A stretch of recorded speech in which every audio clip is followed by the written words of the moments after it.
ইতিহাস থেকে মাত্র ৬ উইকেট দূরে বাংলাদেশ ক্রিকেট। কেন বললাম?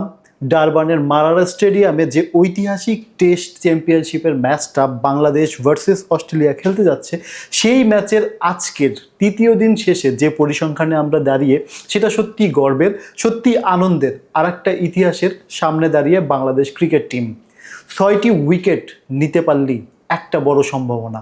৪ উইকেটে ১৬০ রান তুলেছে দ্বিতীয় ইনিংসে অস্ট্রেলিয়া, এখনও লিড রয়েছে ৬৭ রানের। চমকপ্রদ ব্যাপার হচ্ছে এইখানে টেস্টের যে বিধ্বংসী ব্যাটসম্যান অস্ট্রেলিয়ার যে মেইন হাতিয়ার স্টিভ স্মিথ, সে কিন্তু ইতিমধ্যে আউট হয়ে গিয়েছে ৩১ রান করে। এখন যেটা গর্বের বিষয়, এখন যেটা পার্সপেক্টিভ বিষয়, সেটা হচ্ছে দিন শেষ হয়েছে, ৪ উইকেট নিয়ে কামিংস রয়েছে, গ্রিন রয়েছে। এই জায়গা থেকে বাংলাদেশকে নেক্সট দিন অর্থাৎ 4th ডের প্রথম যে ঘন্টাটা, সেটা খুবই কার্যকরীভাবে ইউজ করতে হবে।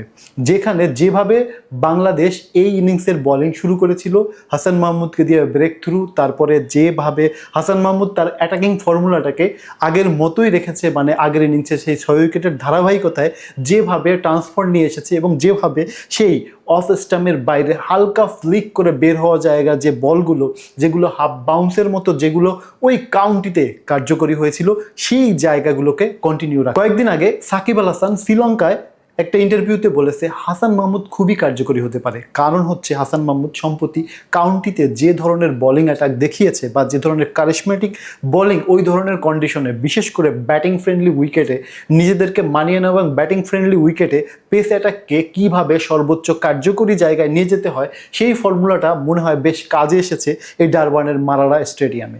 বাংলাদেশের এই মুহূর্তে দরকার ৬টি উইকেট। যত আর্লি স্টেজে এই ৬টি উইকেট ফেলতে পারবে, যত কম টোটালে অস্ট্রেলিয়াকে দ্বিতীয় ইনিংসে গুড়িয়ে দেওয়া যাবে, ততই বাংলাদেশের জন্য শুভকর। আমাদের একটা ভয় সবসময় তারা দেয়, কারণ আমরা অনেকগুলো এরকম হেড টু হেড ম্যাচ হেরে গিয়েছি, খুব ক্লোজলি পজিশনে হেরে গিয়েছি।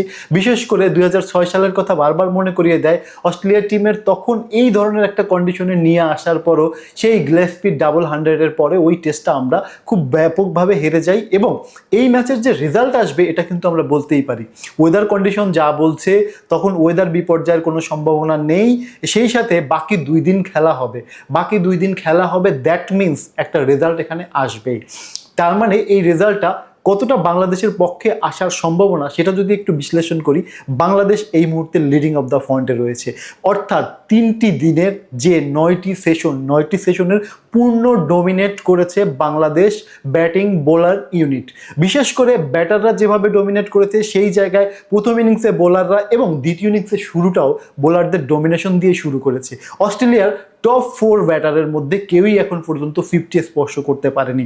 সেই জায়গা থেকে বাংলাদেশের সুখকর স্মৃতি আর একটা ইতিহাসের সামনে দাঁড়িয়ে মারারার এই স্টেডিয়ামটা আবার একটা নতুন ইতিহাসের সাক্ষী হতে যাচ্ছে, এতটুকু আমরা আশা করতে পারি। সেই সাথে বাংলাদেশের টেস্টের ক্যাপ্টেন্সির জায়গায় শান্ত যেভাবে বোলিং ট্রান্সমোশন করেছেন এবং যেভাবে ফিল্ড সেট আপ করেছেন, অস্ট্রেলিয়াকে যেভাবে অ্যানালাইসিস করেছে, সেটা অতীতের যে কোনো টেস্টের চাইতে সবচেয়ে আকর্ষণীয় হয়েছে। কারণ হচ্ছে এই জায়গাগুলো অস্ট্রেলিয়ার ব্যাটারদের দুর্বলতা বুঝে বুঝে বোলিং করা, সেইখানে ফিল্ড সেট আপ করা, সত্যি কথা বলতে এটা চরম একটা আকর্ষণীয় বিষয়। এবং এই বাংলাদেশকে আমরা অনেকেই চিনি না, বা এই বাংলাদেশকে আমরা অনেকেই দেখিনি।